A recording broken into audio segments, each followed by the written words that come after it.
بسم اللہ الرحمن الرحیم۔ جنسی انضباط، سیکس ڈسپلن، زنا کی روک تھام، لا تقربوا الزنا انہ کان فاحشۃ وساء سبیلا۔ زنا کے قریب تک نہ پھٹکو، یہ نہیں کہا کہ لا تزنوا، نہیں، قریب تک نہ پھٹکو۔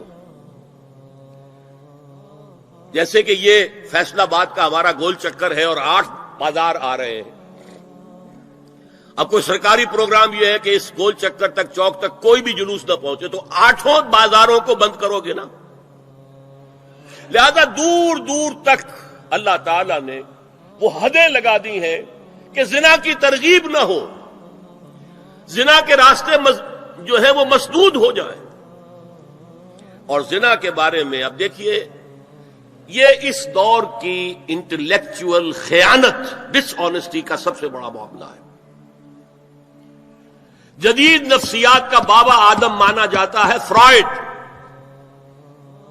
اور فرائڈ کے نزدیک انسان کے محرکات عمل میں سب سے زیادہ طاقتور، سب سے زیادہ پوٹنٹ سیکس ہے۔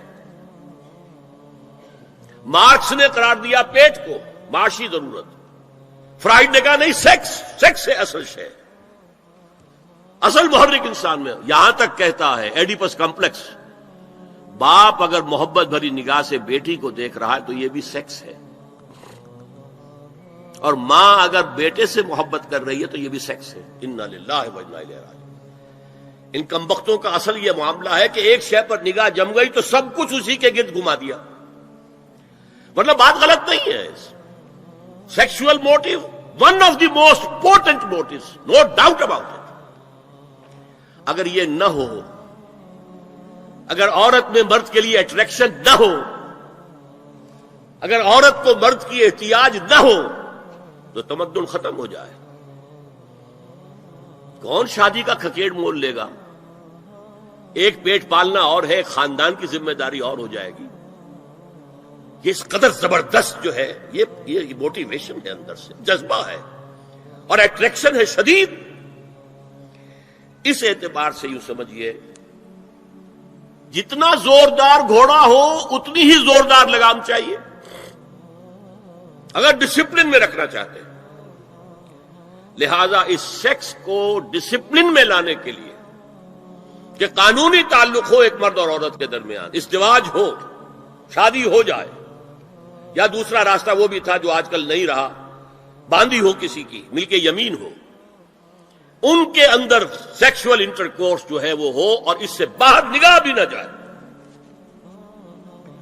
اس زنا کے بارے میں حضور نے جو، اچھا ایک تو میں آپ کو بتاؤں کہ قرآن اور حضور دونوں کس قدر حقیقت پسند ہیں۔ سورہ آل عمران میں فرمایا زُيِّنَ لِلنَّاسِ حُبُّ الشَّهَوَاتِ مِنَ النِّسَاءِ والبنین والقناطیر المقنطرۃ من الذهب والفضۃ والخیل المسومۃ والانعام والحرث۔ انسان کے اندر محبت پلا دی گئی ہے، مزین کر دی گئی ہے، کن کن چیزوں کی؟ سب سے پہلے عورت، سب سے امپورٹنٹ موٹیو عورت، پھر بیٹے، پھر ڈھیروں مال، سونا چاندی، آلہ گھوڑے نشان زدہ، اور مال مویشی اور کھیتی، لیکن سب سے پہلے عورت۔ زُيِّنَ لِلنَّاسِ حُبُّ الشَّهَوَاتِ مِنَ النِّسَاءِ وَالْبَنِينَ وَالْقَنَاطِيرِ الْمُقَنطَرَةِ مِنَ الذَّهَبِ وَالْفِضَّةِ وَالْخَيْلِ الْمُسَوَّمَةِ وَالْأَنْعَامِ وَالْحَرْثِ۔ اسی طرح دیکھیے حضور صلی اللہ علیہ وسلم فرماتے ہیں، یہ مسند احمد میں بھی حدیث ہے اور حاکم اور بیہقی نے بھی، عن انس ابن مالک رضی اللہ تعالی عنہ قال قال رسول اللہ صلی اللہ علیہ وسلم حبب الی النساء والطیب وجعلت قرۃ عینی فی الصلاۃ۔ اس تمہاری دنیا میں سے مجھے 3 چیزیں محبوب کر دی گئی ہیں۔ حبب الی، نمبر 1 نساء۔ کوئی جھجک کی ہے آپ نے بیان کرنے میں؟ ہم شاید یہ جملہ کہتے ہوئے جھجکیں گے، اللہ کا رسول نہیں. حقیقت ہے، اس کا اعتراف کرو. بہت مضبوط موٹیو ہے، اس میں کوئی شک نہیں، کوئی شک نہیں، کوئی شک نہیں. حبب الی النساء والطیب، خوشبو، وجعلت قرۃ عینی فی الصلاۃ، اور میرے آنکھوں کی ٹھنڈک نماز میں ہے. اسی طرح خود قرآن میں سورہ احزاب میں جب حضور سے کہا گیا کہ اب بس جتنی شادیاں ہو چکی تھیں آپ نے کر لی ہیں، اب آئندہ نہ کیجیے، وہاں بھی صاف الفاظ آئے ہیں. اللہ کو بھی واللہ لا یستحیی من الحق، اللہ کو حق بات کہنے میں کوئی حیا یا کوئی جھجک نہیں ہے. وَلَوْ أَعْجَبَكَ حُسْنُهُنَّ، اے نبی چاہے عورتوں کا حسن جو ہے وہ آپ کو بھلا لگے، لیکن اب آئندہ شادی نہیں. یہ میں تائید کر رہا ہوں فرائڈ کی. اس گدھے نے جو آگے تک پہنچا دیا ہے معاملہ وہ ہے غلط. بنیادی بات صحیح ہے، قرآن مجید کے مطابق ہے کہ سیکس موٹیو بہت سخت ہے، بہت زوردار ہے. اب زنا جو ہے اس کے لیے حضور نے جو کچھ فرمایا وہ سن لیجئے. عن ابن عباس قال ما رأيت شيئا اشبه باللمم مما قال ابو ہریرہ عن النبی صلی اللہ علیہ وسلم. حضور کی حدیث ہے، ان اللہ كتب على ابن آدم حظه من الزنا ادرک ذلك لا محال. اللہ تعالیٰ نے ہر انسان کا زنا میں ایک حصہ لکھ دیا ہے جو اس کو پہنچ کر رہے گا. فزنا العین النظر، آنکھوں کا زنا ہے نامحرم عورت کو دیکھنا، یہ بھی زنا ہے. اگر زنا کو روکنا ہے تو یہاں پر بھی قدغن لگے گی.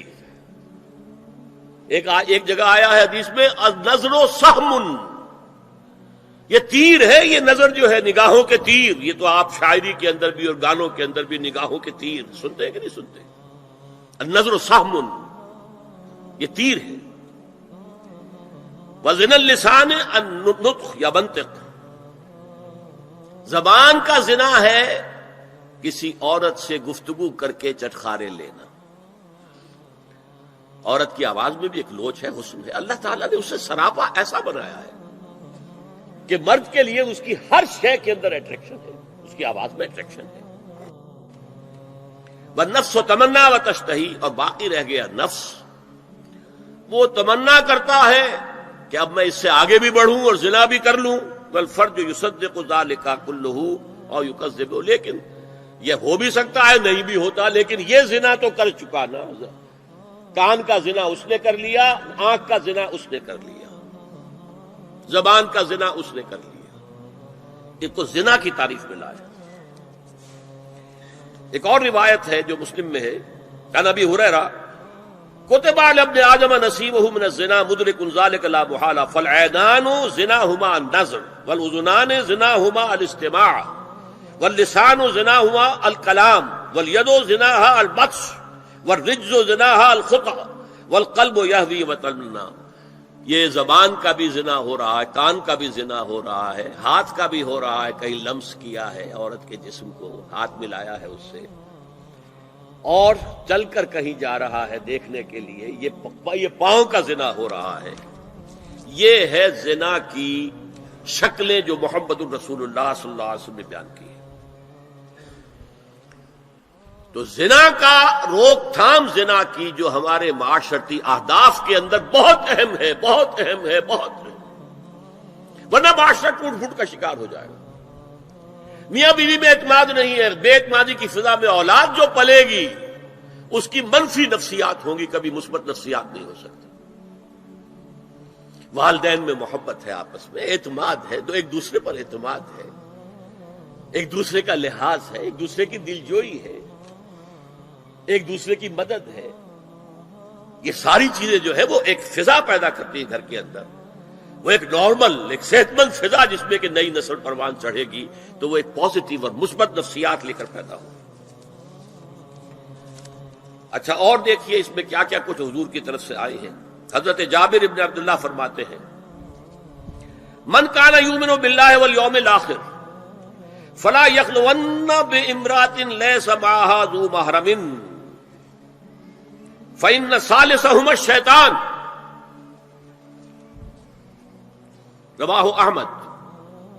دیکھو جو شخص بھی اللہ پر اور یوم آخر پر ایمان رکھتا ہو وہ کبھی کسی اجنبی عورت کے ساتھ خلوت میں نہ رہے، ملاقات نہ کرے جس کے ساتھ کہ اس کا کوئی محرم شامل نہ ہو۔ کوئی عورت آئی ہے آپ سے مسئلہ پوچھنے کے لیے، اس کا باپ، اس کا بیٹا، اس کا بھائی، اس کا شوہر ساتھ ہونا چاہیے، اکیلے نہیں، اس لیے کہ ثالثہما الشیطان۔ جہاں یہ ایک مرد اور ایک عورت جو ایک دوسرے کے لیے نامحرم ہے، جب ملیں گے تیسرا وہاں شیطان موجود ہوگا۔ اسی طرح حضرت ابن عباس کی روایت ہے، لا یخلون رجل بامرأۃ الا ومعها ذو محرم ولا تسافر المرأة الا مع ذی محرم۔ کوئی مرد کسی عورت کے ساتھ خلوت میں نہ ہو، اکیلے نہ ہو، مگر یہ کہ اس عورت کے ساتھ اس کا محرم موجود ہو، اور کوئی عورت سفر نہ کرے جب تک کہ اس کے ساتھ محرم موجود ہو۔